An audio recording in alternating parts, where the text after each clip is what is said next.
Our lesson today is on Chapter 12, Section 2, Funding Campaigns. So you've decided to run and you form your campaign team. The next step is the organization of where your monies will go. In the 2016 Senate race in Pennsylvania, Pat Toomey, a Republican, Katie McGinnity, a Democrat, went against one another in what would be the most expensive Pennsylvania race ever. $47 million spent. Toomey spent almost $31 million, and McGinty spent almost $16.5 million, all for a job that pays $160,000 a year. Let that sink in for a second. A job that pays you only $160,000 a year, that you're in office for 6 years, and they're spending nearly 30 times what they would make. That just seems a little bit absurd. And yet, at the federal level, in the 2016 presidential campaign, Donald Trump spent over $1 billion and Hillary Clinton spent an estimated $1.5 billion. But where does that money come from? Well, that's where we're going to look at today. We're going to look at where the money comes from and how the money is spent, not only in the state level, but on the federal level as well. Before we begin looking at who spends what, I want you to keep in mind the entire process of funding an election. If you're in a small town such as Mount Pleasant, the mayor who's running may spend over $10,000 just to become elected. If you go to the city of Pittsburgh, they could spend over $1 million to get elected. And if you go up into the state level, as I showed you earlier, you're spending millions and millions of dollars. And of course, on the federal level, it's over $1 billion. The United States is one of the few countries that limits what people and corporations can spend on an election, but it does not stop what a candidate can spend in his or her election. The number one single source of income for any candidate comes from the individual. And our laws are so complex that they state an individual can donate to any candidate $200 or less and not have to report it, which means that I can give you to run for an office $200 and you don't have to report that money as income as long as it stays under $200. Now, a lot of times, candidates will get around this by charging for the plate. So they'll have a dinner and they'll host a dinner. You'll go to the dinner, and instead of you giving money, they'll say, well, we're charging by the plate. And therefore, it doesn't look like you're giving them any money, where in reality, you're actually paying $500 to sit down and have dinner with that candidate. So that's one of the ways that they do get around it. But again, as an individual person, if I wanted to give somebody $1 million, that person would have to report $1 million. But if I broke that $1 million up into chunks of $200, that candidate would never have to report it at all. Political action committees are the next main source of income for campaigns, also referred to as PACs, PACS, PACs. They usually represent 1/4 of the income for any one candidate. The PAC's job is to influence an election. So, my example to you today is here at Mount Pleasant, the teachers union.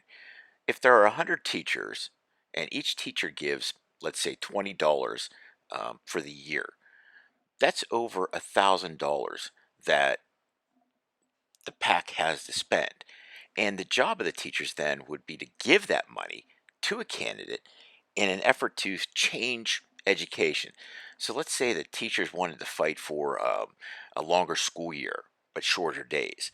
They would give that money to the candidate who was running and hope that their platform would include something where education would be shorter days, longer years, and if that person then was elected or got reelected, then they would fight to have that become a reality. So that's what the PAC is. That's what the Action Committee does.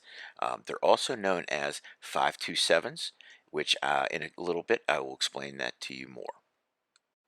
The third source of income for any campaign is the political party contributions. And these are monies that are directly made from within the party themselves, and they're sent out to the candidates. Now, one of the issues with this is that our laws on the books, do affect how much money any one party can contribute. So that's why they're used, but they're not used entirely a lot because of the reporting system and how much you can actually gain from these. The last source of income is primarily only for presidential candidates, and that's public funding. So any candidate can receive money from the federal government to help finance their campaign. Now, sometimes individuals unknowingly donate to this, and it may not seem like a whole lot of money, because you're checking off for $3. But put it this way: if there's 330 million Americans and 100 million Americans check that, that's $300 million that we're giving freely away for people to run for president. Now, it's voluntary. You don't have to do it. There's no penalty if you don't do it.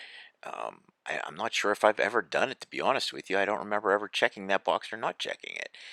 But most candidates will reject that money because of the way the language of the law is written. So they're only allowed so much of it, and it counts against their spending limits. So again, remember everything that I told you. There was ways to get around that, and there are loopholes, and we'll figure out those loopholes in a little bit. So, how do the laws affect these candidates? Well, it all began in 1907 under Theodore Roosevelt. And Theodore Roosevelt, if you remember from your history class, was a champion for progressive movements, was a champion for the people, um, altered and changed the way we eat food, the way food is canned and labeled, pretty much changed America into the modern age. But one of the acts that he had pushed through was called the Tillman Act in 1907, which was an election reform. And what it did was it forbid corporations and banks from contributing to any election. So again, corporations and banks were not allowed to contribute to the elections. So the next time that we changed the election laws was in 1947 under the Taft-Hartley Act, which banned unions from making campaign contributions. But if you go back a couple minutes ago when I talked to you with that one slide, the PAC that I talked to you about, the Political Action Committee, that's one way that teachers, or excuse me, not teachers, but just unions get around the loophole was created by the Taft-Hartley Act. The next major change was in 1971 with the creation of FICA, which is the Federal Election Campaign Act. And basically, what that did was it required political campaigns to report all individual contributions over a certain amount of money. Well, 1974, it set the limits. And that was the First Amendment, which set the limit on campaign contributions. It created a system of public funding for the presidential elections. And that's what created the Federal Election Commission that we have today. The next amendment was in 1976. That amendment, it eliminated the limits on campaign contributions except for presidential candidates who accept public funding. And then in 1979 again, with the next amendment to the original 1971 Act of FICA, it allowed political parties to spend unlimited amounts of money on party building activities. Now that's crucial and key right there. Um, that we'll talk about coming up. The last one was in 2002 with the Bipartisan Campaign Reform Act, also known as the BCRA, and that banned soft money contributions for political party ads and regulated how much interest groups could spend on their issue ads. So you may be asking, what is a party building activity? Well, an example of the party building activity would include bumper stickers that, well, you see them all. They're starting to crop up a little more and more now. They had faded away for a while, but you also have things such as registration drives. as well as television ads which support the party's principles. And I'll talk to you more about those ads coming up. So, with the political action committees that I mentioned earlier, these committees that are created to raise and donate money to candidates, the whole purpose was to get around the Taft Hartley Act. And you'll see this on the test coming up. So the PAC raises the money, and then those donations that from what they raised are then sent and distributed to the political parties or the candidates. If they give them to a higher political action committee, that's known as a super PAC.